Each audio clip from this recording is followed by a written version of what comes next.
ఇటీవల భూమి కొనుగోలు అంటే లక్షలాది రూపాయలు పెట్టాల్సిందే. మరికొందరు తమ పూర్వీకుల ఆస్తిలో వాటా కోసం ఎదురు చూస్తూ ఉంటారు. పూర్వం పురుషులకు ఆస్తిపై హక్కు ఉండేది. అయితే కాలక్రమేణా స్త్రీ పురుషులకు ఇద్దరికీ కూడా సమానమైన ఆస్తిని పొందాలి అనుకుంటే యజమాని ఆస్తి ఇవ్వాలి అనే నియమం ఉంది. అందువల్ల ఆస్తిలో మహిళలకు సమాన వాటా ఇవ్వవలసి ఉన్నప్పటికీ మహిళలు ఎట్టి పరిస్థితుల్లోనూ ఆస్తిని క్లెయిమ్ చేయలేరు మరియు ఆస్తిని అడిగే హక్కు మహిళలకు లేదని సమాచారం అందుతోంది.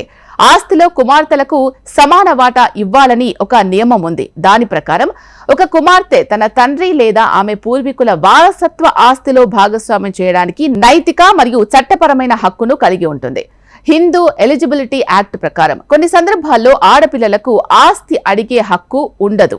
తండ్రి జీవించి ఉండగా అది అతని సొంత ఆస్తి అయితే కొడుకులు లేదా కుమార్తెలు ఆస్తిలో వాటా క్లెయిమ్ చేసే హక్కు లేదు.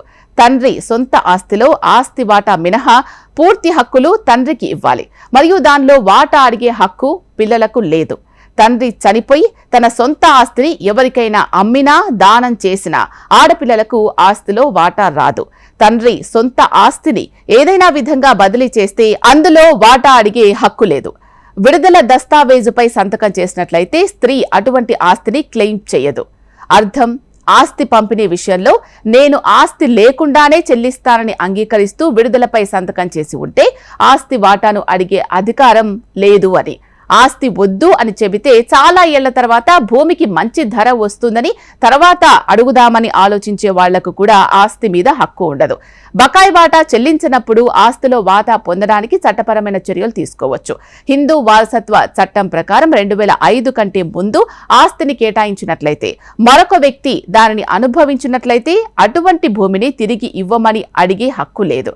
అదేవిధంగా స్త్రీ తన భర్త జీవితకాలంలో అతని ఆస్తిలో భాగస్వామ్యం చేయడానికి అర్హత లేదు. అతను మరణిస్తే అతని వాటా అతని భార్య మరియు పిల్లలకు ఆస్తి వాటాగా ఇవ్వబడుతుంది. మీ వివాహంలో మీ తోబుట్టువులు మొత్తం ఆస్తుల కంటే ఎక్కువ ఖర్చు చేసినట్లయితే ఆస్తులలో వాటా అడగడం మంచిది కాదు. మీరు సంబంధంలో ఉండాలి అనే వైఖరిని కలిగి ఉంటే మీరు ఆస్తిని స్నేహపూర్వకంగా పంచుకోవచ్చు. చట్టాన్ని ఉపయోగించి ఒక మంచి వ్యవస్థను నిర్మించాలి అనే మంచి ఆలోచనలున్నప్పుడు ఈ సమాజంలో అన్ని అనవసరమైన సమస్యలకు దారితీయొచ్చని చెప్పుకోవచ్చు.